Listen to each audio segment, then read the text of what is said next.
जो tell of the बिश्नोइज है उसमें हमने जम्बा जी ने जो नियम दिए थे, जो सिद्धांत दिए थे, उनके बारे में कि बिश्नोई नाम किस प्रकार से संप्रदाय का पड़ा था उसके बारे में पढ़ा।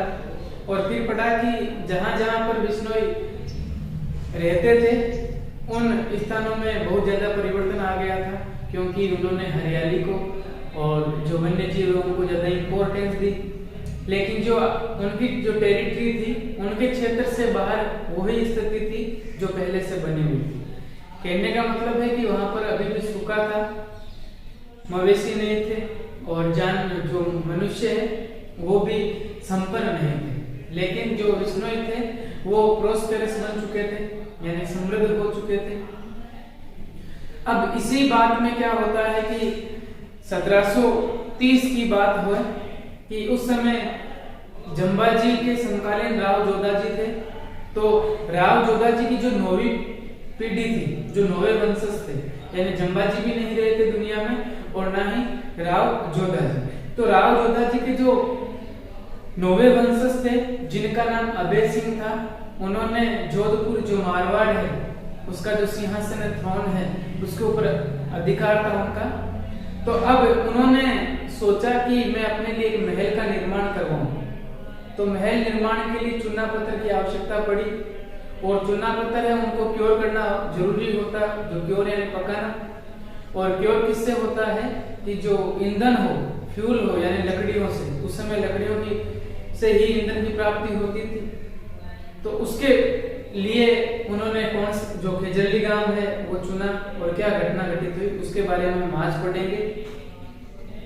बाकी जो परिवर्तन आए थे जम्बा जी के प्रिंसेप्ट से वो हमने कल पढ़ लिए। तो आज हम पढ़ेंगे कि इन द पेज नंबर 46 है, उसका जो थर्ड पैराग्राफ है। In the 6th year of his rain का मतलब होता है शासन। जो राव जोधा जी के वंशज थे अभय सिंह, उनके शासन में 6 साल हो गए थे। REIG ये हम शायद पहले भी पढ़ चुके हैं कि अभय सिंह जो है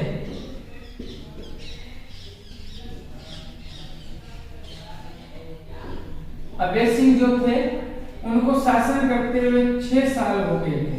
तो 6ठी साल थी, उसमें क्या होता है, in the 6th year of his reign in 1730, 1730 में उनको शासन करते हुए 6 साल हो गए थे। उस 6ठी साल में क्या होता है, दिस महाराज, ये जो महाराज थे जिनका नाम है अभय सिंह, डिसाइडेड, उन्होंने निर्णय किया। डिसाइड का मतलब निश्चय करना, निर्णय करना, कि उन्होंने क्या निश्चय किया, टू कंस्ट्रक्ट। कंस्ट्रक्ट का मतलब होता है निर्माण करना। कंस्ट्रक्ट का मतलब क्या होता है, कंस्ट्रक्ट का मतलब होता है निर्माण करना।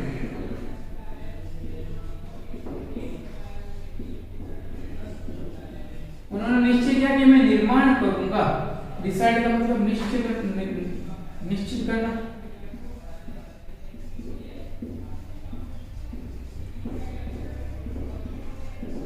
उन्होंने क्या डिसाइड किया, कंस्ट्रक्ट करूंगा ए पैलेस। पैलेस का मतलब महल, PLAC प्लेस, स्थान, जगह, इसका मतलब महल। तो ये पैलेस था, यानी उन्होंने महल के निर्माण का निर्णय किया, उन्होंने निश्चय किया फॉर हिमसेल्फ, यानी अपने स्वयं के लिए, कि मैं मेरे स्वयं के लिए एक महल का निर्माण करूंगा। तो महल का निर्माण कैसे होता है, कौन से पत्थर का उन्होंने महल का निर्माण करने का निश्चय किया, ए ब्यूटीफुल पैलेस, एक सुंदर महल, मेड ऑफ, जो बना हो, किससे, द फेमस, फेमस का मतलब प्रसिद्ध, रेड सैंडस्टोन। रेड सैंडस्टोन का मतलब तो लाल बलुआ पत्थर। जो लाल बलुआ पत्थर से जो इमारतें बनी हुई है आपने देखी होगी, कि मैं भी अपना जो महल है उसका निर्माण करूंगा जो लाल बलुआ पत्थर से बनी हुई होगी, ऑफ जोधपुर। जो लाल बलुआ पत्थर कहाँ के थे, जोधपुर के, रेड सैंडस्टोन।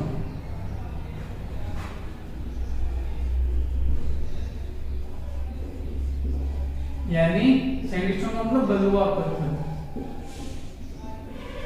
रेड का मतलब लाल, जो कहां से, ये पत्थर कहां पर है, जोधपुर। कि जोधपुर में जो रेड सैंडस्टोन है उससे मैं अपने महल का निर्माण करूंगा। दिस वुड, और इस कार्य के लिए वुड नीड, आवश्यकता पड़ेगी, ए लोट ऑफ लाइम। लाइम का मतलब होता है चूना, ए लोट का मतलब अधिक मात्रा में, लाइम यानी चूना। कि महल का निर्माण करेंगे, उस समय सीमेंट नहीं थी, चूना था, तो चूने की उनको आवश्यकता पड़ी। This would need a lot of lime, इस काम के लिए अधिक मात्रा में चूना, जो चूना है उसकी आवश्यकता पड़ी। अब देखो कि जो क्षेत्र था जोधपुर का, वहां पर उस ट्रैक्ट में, ट्रैक्ट का मतलब होता है एरिया, क्षेत्र, कि उस क्षेत्र में क्या था, लाइम स्टोन, लाइम स्टोन यानी पत्थर, कि जो चूना पत्थर है, इज जो था, है, ऑफ कोर्स निस्संदेह रूप से, क्वाइट एविडेंट, क्वाइट का मतलब पूर्ण रूप से, एविडेंट का मतलब प्रचुर मात्रा में, कि पूर्ण प्रचुर मात्रा में होता है, इन दिस ट्रैक्ट, इस क्षेत्र में। एविडेंट का मतलब क्या होता है,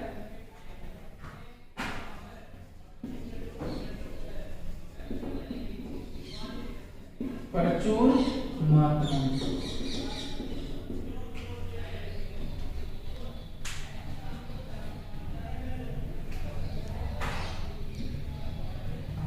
प्रचुर मात्रा में जो उस ट्रैक्ट में, उस क्षेत्र में। अब क्या है, एंड द, बट लेकिन, कि चूना पत्थर तो वहां पर अच्छा था, फुल मात्रा में था, प्रचुर मात्रा में था, लेकिन चूना पत्थर है उसको क्योर करना होता है, लेकिन लिखा हुआ है it had to be cured. Cure का मतलब होता है पकाना, कि जो चूना पत्थर है वो पका हुआ होना चाहिए, उसको पकाया जाता है। जो कच्चा है वो काम में नहीं आता, पकाने के लिए ईंधन की आवश्यकता पड़ेगी। कि जोधपुर का जो क्षेत्र था वहां पर लाइम स्टोन, जो लाइम स्टोन चूना पत्थर, वो तो क्या था, प्रचुर मात्रा में था उस क्षेत्र में, लेकिन जो चूना पत्थर उसको क्योर करना जरूरी होता है, पकाना आवश्यक होता है, उसको गर्म किया जाता है। एंड इसके लिए द लाइम किल्स, किल्स का मतलब होता है भट्टी, और लाइम यानी चूना, इसलिए चूना की जो भट्टियां थी, वुड नीड, उनको आवश्यकता पड़ी, किसकी, ए लोट ऑफ फ्यूल, बहुत अधिक मात्रा में फ्यूल की। फ्यूल का मतलब ईंधन, फ्यूल का मतलब क्या होता है, ईंधन। कि जो किल्स थी, भट्टियां,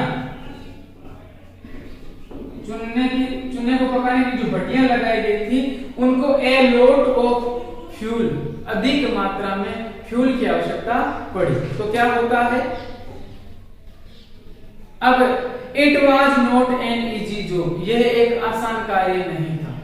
इजी जॉब यानी आसान कार्य नहीं था। क्या आसान कार्य नहीं था, to get so much fuel, कि इतनी अधिक मात्रा में ईंधन लेकर आए, इन द डेजर्ट, रेगिस्तानी क्षेत्र में। जो जोधपुर है वहां पर जो हरियाली है वो नहीं थी, केवल रेगिस्तान था, इसलिए एक डिफिकल्ट जो जॉब था, यानी हार्ड एक जॉब मिल गया, कि चलो महल का निर्माण कर लेंगे, हमारे पास चूना पत्थर है, लेकिन चूना पत्थर को हम पकाएंगे, तो पकाने के लिए हमें जो चूने की हम भट्टियां लगाएंगे, भट्टियों में हम क्या डालेंगे, क्योंकि हमारे पास ईंधन नहीं है, क्योंकि जोधपुर का जो एरिया था वो एक डेजर्ट एरिया था, रेगिस्तानी एरिया था। तो क्या होता है, बट एज लक, लेकिन सौभाग्य की बात क्या है, वुड हैव इट, इसका सौभाग्य था, there was a large settlement, settlement का मतलब होता है बस्ती,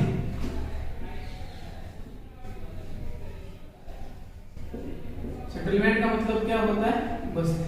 कि ये अभय सिंह का सौभाग्य था कि एक बहुत बड़ी बस्ती थी, लार्ज सेटलमेंट, यानी एक बहुत बड़ी बस्ती थी, किसकी, ऑफ बिश्नोईज, बिश्नोइयों की। और हमें पता है कि जहां पर बिश्नोई रहते हैं वहां पर हरियाली होती है, डेजर्ट नहीं होता है, इसलिए ये उनका सौभाग्य की बात थी कि वहां पर एक लार्ज सेटलमेंट थी किसकी, बिश्नोई की, जस्ट 16 माइल्स फ्रॉम जोधपुर, जो जोधपुर से केवल और केवल कितनी दूर थी, केवल 16 जो मील है उतनी ही दूर वो बस्ती थी। और जहां पर बिश्नोई होंगे वहां पर हरियाली होगी।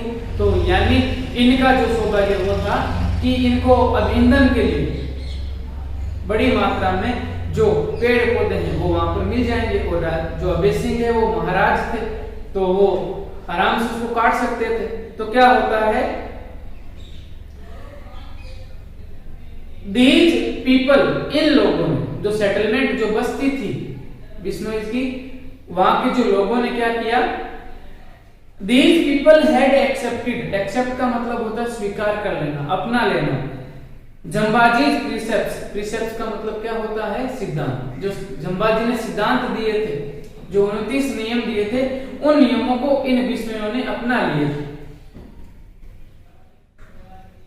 कब से, नियरली 2.5 सेंचुरीज एगो, लगभग एक और आधी शताब्दी यानी कि 150 साल पूर्व ही। एंड हेड नर्स, और उन्होंने नर्स का मतलब यहाँ पालन पोषण किया, हंड्रेड्स ऑफ खेजड़ी ट्रीज, कई सैकड़ों खेजड़ी के जो पेड़ हैं उनका पालन पोषण किया, नियर देयर विलेजेस, उनके गांव के नजदीक जितने भी खेजड़ी के पेड़ थे उनका उन्होंने क्या किया, पालन पोषण किया। नर्स का मतलब क्या होता है, पालन पोषण करना। तो एक बार हम वापस पढ़ते हैं कि क्या बात हुई, कौन सी घटना घटित होती है 1730 में, जब अभय सिंह को सिंहासन पे बैठे हुए कितने साल हुए थे, 6 साल। तो अभय सिंह ने एक इरादा किया कि मैं अपने लिए एक ब्यूटीफुल पैलेस बनाऊंगा, जो किससे बना हुआ होगा, जो रेड सैंड स्टोन है उससे बना हुआ होना चाहिए। अब उस महल को निर्माण करने के लिए किसकी आवश्यकता पड़ी, लाइम स्टोन यानी चूना पत्थर की उन्हें आवश्यकता पड़ी। फिर जो सौभाग्य की ये बात थी कि जो चूना पत्थर है वो उस जोधपुर के एरिया में बहुत था, लेकिन एक समस्या थी कि चूना पत्थर है उसको क्योर करना पड़ता है, उसको पकाना पड़ता है, और इसके लिए प्रचुर मात्रा में फ्यूल की आवश्यकता पड़ी। अब जोधपुर जो एरिया था वो डेजर्ट एरिया था, वहां पर बिश्नोई नहीं थे, लेकिन क्या होता है कि जो जोधपुर से लगभग 16 मील दूर एक बस्ती थी, बड़ी बस्ती थी बिश्नोइयों की, वहां पर उन लोगों ने जंबाजी के सिद्धांतों को अपना लिया था, जो उपदेश दिए थे, 29 नियम दिए थे, उनको अपना लिया था। इसलिए उन्होंने जो खेजड़ी के पेड़ हैं, जो सैकड़ों की संख्या में वहां थे, उनको पालन पोषण तरीके से किया था।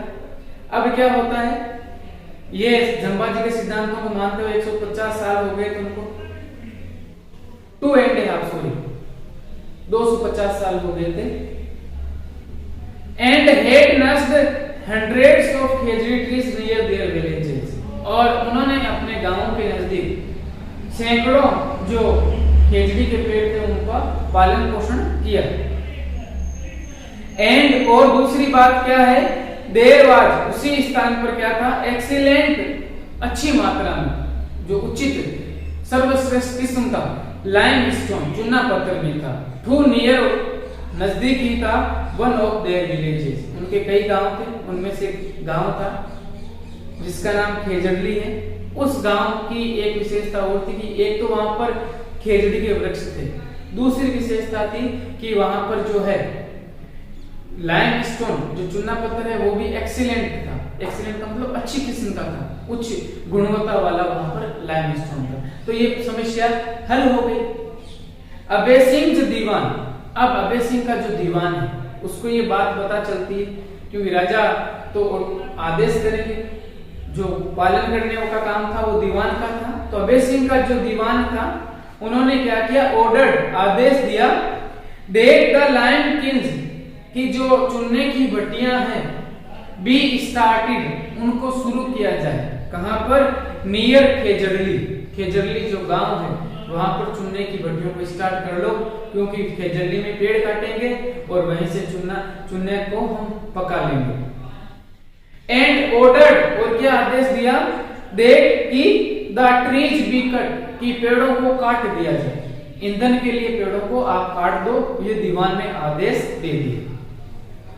तो ये बात समझ में आई होगी। इस पैराग्राफ में क्या किया गया है, क्या बताया गया है कि जब चूना पत्थर को पकाने के लिए ईंधन की आवश्यकता पड़ी, तो जो खेजड़ली गांव था वहां पर ईंधन भी था, और दूसरा था कि वहां पर एक्सीलेंट लाइमस्टोन यानी उच्च गुणवत्ता वाला चूना पत्थर भी था।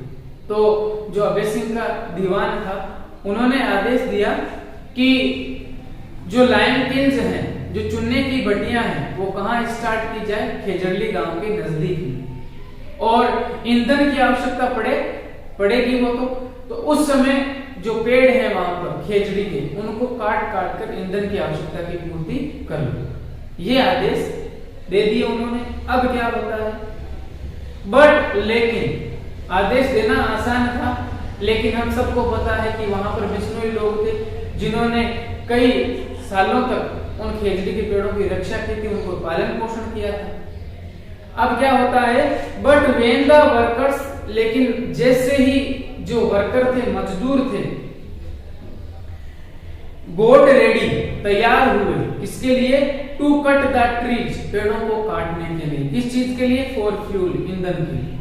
कि ईंधन के लिए जब वहां के जो वर्कर्स थे, उन्होंने पेड़ों को काटने के लिए जो गेट रेडी हुए, तैयार हुए, दे फाउंड, तब उन्हें क्या मिलता है, क्या पाते हैं वो, that the Bishnois would not let them touch the trees, कि जो बिश्नोई लोग हैं वो तो टच यानी स्पर्श करना, कि काटने की तो बात ही छोड़ो, वो तो उन्हें स्पर्श ही नहीं करने दे।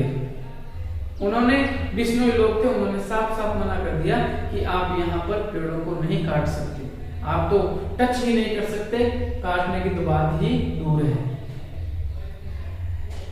उन्होंने क्या कहा बिश्नोईज ने, देयर खेजड़ी ट्रीज, की उनके जो खेजड़ी के पेड़ हैं, must be left alone, must यानी बाध्यता को शो करें कि आप इनको अकेला छोड़ दो, यानी कि आप इनको टच मत करो, हमारे खेजड़ी के पेड़ों को टच नहीं कर सकते आप। To cut these green trees, कि अगर आप इन ग्रीन ट्रीज को, हरे पेड़ों को काटोगे तो वो क्या है, वो जो है वायलेशन, वायलेशन का मतलब होता है उल्लंघन, वायलेशन का मतलब क्या होता है, उल्लंघन होगा ऑफ देयर रिलीजन, कि हमारा जो धर्म है, विष्णुई धर्म है, उसका आप क्या कर रहे हो, उल्लंघन कर रहे हो, इसलिए आप हमारे जो ग्रीन ट्रीज हैं, जो हरे वृक्ष हैं, आप उनको नहीं काट सकते।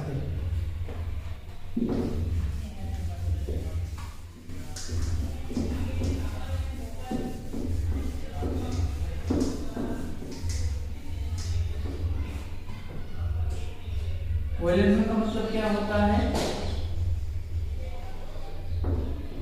कि उल्लंघन होगा, ये तो कि उल्लंघन है हमारे इसका, रिलीजन का, धर्म का, कि हमारा धर्म है, क्योंकि जम्बा जी ने 2 मेजर कमांडमेंट दिए थे कि एक तो हरे पेड़ों को नहीं काटोगे, और एक वाइल्ड एनिमल्स, जितने भी एनिमल्स उनको आप रक्षा करोगे, उनको प्रोटेक्शन दोगे। तो आप हमारे जो धर्म है उसका आप क्या कर रहे हो, उल्लंघन कर रहे हो, जो हम नहीं होने देंगे।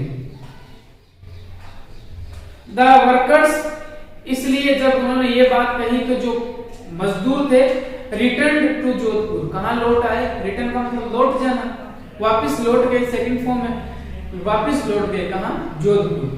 और जोधपुर में जाकर उन्होंने दीवान को बात बताई। तो दीवान ने जब ये बात सुनी तो क्या होता है, द दीवान वाज इनरेक्ट, इनरेक्ट का मतलब होता है आग बबूला होना, गुस्से से आग बबूला होना। दीवान ने जब ये सुना कि वहां पर विष्णु ने जो है उनको मना कर दिया कि आप पेड़ों को नहीं काट सकते, और ये वर्कर्स लौट भी आ गए, तो दीवान को अपनी बेइज्जती फील हुई कि मैं यहाँ महाराज का जो दीवान हूँ, उसके ऑर्डर को नहीं माना उन लोगों ने, इसलिए वो इनरेक्ट हो गया, यानी कि आग बबूला हो गया गुस्से से। और क्या कहता है, व्हाट इंसोलेंस, इंसोलेंस का मतलब होता है धृष्टता, कि इतनी धृष्टता उनकी, इतनी उनकी हिम्मत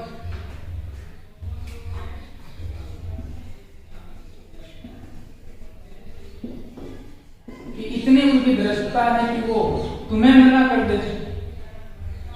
ही पर्सनली, तब उसने डिसीजन किया कि चलो मैंने ऑर्डर दिया, आपकी बार मैं साथ में चलूंगा और देखता हूं कि वो कौन होते हैं हमें मना करने वाले।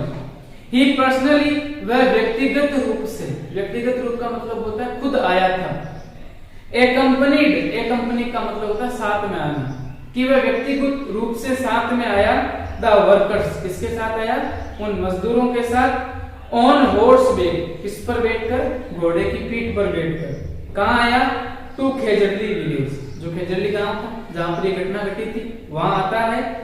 एंड ऑर्डर, और फिर आकर उसने ऑर्डर किया, आदेश दिया, दैट की द ट्रीज बी कट, कि अब पेड़ों को काट दिया जाए, कि अब मैं देखता हूं कि कौन मना करने वाले होते हैं। अभी तुम्हें जोधपुर में मैंने आदेश निकाला, आप आगे, आप मजदूर हो, अब मैं देखता हूं कि ये कौन होते हैं जो हमें मना करते हैं पेड़ों को काटने के लिए, क्योंकि हम महाराजा के आदमी हैं, उनका शासन था अभय सिंह का।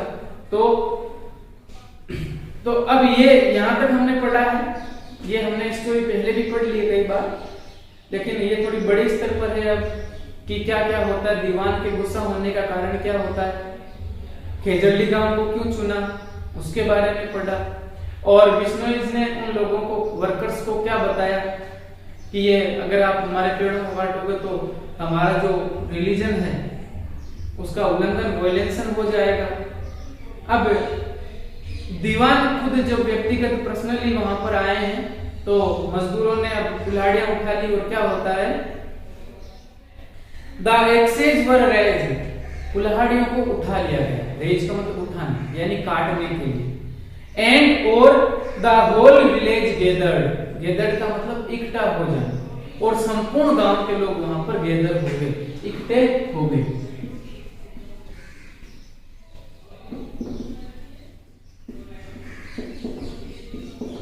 संपूर्ण गांव के लोग वहां पर क्या हो जाते हैं? गेदर हो जाते हैं, इकट्ठा हो जाते हैं। फिर क्या होता है? दे बेग्ड, अब की बार उनके साथ दीवान है, इसलिए उन्होंने प्रार्थना की। बेग्ड का मतलब उन्होंने प्रार्थना की। दैट की देयर रिलीजन, कि हमारा जो धर्म है, विष्णु जो धर्म है, बी नॉट डेसिक्रेट, डेसिक्रेट का मतलब होता है अपमान करना, कि आप हमारे धर्म का अपमान मत करो। डेसिक्रेट का मतलब क्या होता है? अपमान करना। कि देखो हम आपसे प्रार्थना करते हैं, आप हमारे धर्म का अपमान मत करो। They pleaded for the preservation of trees, कि हमने प्लेज ली है, प्लेज का मतलब हमने प्रण लिया है कि हम संरक्षण करेंगे। प्रिजर्वेशन का मतलब क्या होता है? संरक्षण करेंगे ऑफ ट्रीज, पेड़ों का। दैट देयर एंसेस्टर्स, क्योंकि उनके जो पूर्वज थे, एंसेस्टर्स का मतलब होता है जो पूर्वज थे, हेड नर्चर्ड, नर्चर्ड का मतलब होता है पालन पोषण किया उन्होंने, पूर्वजों ने, ओवर जनरेशन, कई पीढ़ियों। कि देखो हम आपसे प्रार्थना करते हैं, हम आपसे बेग्ड करते हैं कि आप हमारा जो रिलीजन है उसको डेसिक्रेट मत करो। डेसिक्रेट का मतलब इसका जो अपमान है वो मत करो। क्यों नहीं करना है? क्योंकि हमने प्रिजर्वेशन ऑफ ट्रीज, हमने पेड़ों का संरक्षण किया है, हमारे पूर्वजों ने किया है, और कई पीढ़ियां खप गई है इनका संरक्षण करते हैं। हमने अपने पर्सनली भी इनको काम में नहीं लिए। हम विष्णु संप्रदाय के हैं, और हमारे धर्म के विरुद्ध होगा कि अगर हम पेड़ों को खुद काटें या किसी और को काटने दें। इसलिए आप हमारे धर्म का वायलेशन, उल्लंघन मत करो। लेकिन दीवान पर कोई असर नहीं होता है। But the Dewan was determined, determined का मतलब निश्चित, दृढ़ निश्चित। दीवान निश्चय करके आया था कि कुछ भी कह दो, मैं तो पेड़ों को काटूंगा। The trees must be cut to fuel the lime kilns, कि पेड़ों को तो जो चुनने की भट्टियां हैं उनके लिए काटा ही जाएगा, आप चाहे कुछ भी कर लो। अब दीवान डिटरमाइंड है तो वो भी डिटरमाइंड होंगे, विष्णोई भी, और वो क्या एक्शन लेते हैं इसके बारे में हम कल पढ़ेंगे। तो आज तो हमने यहाँ तक पढ़ लिया है, और यहाँ तक आपको जितने भी वोकेबुलरी, जितनी भी मीनिंग है वो आपको अपनी नोटबुक में लिखनी है। आपको मीनिंग जो है वो याद होनी चाहिए, और हिंदी भी होना चाहिए। आज के लिए बस इतना ही, धन्यवाद।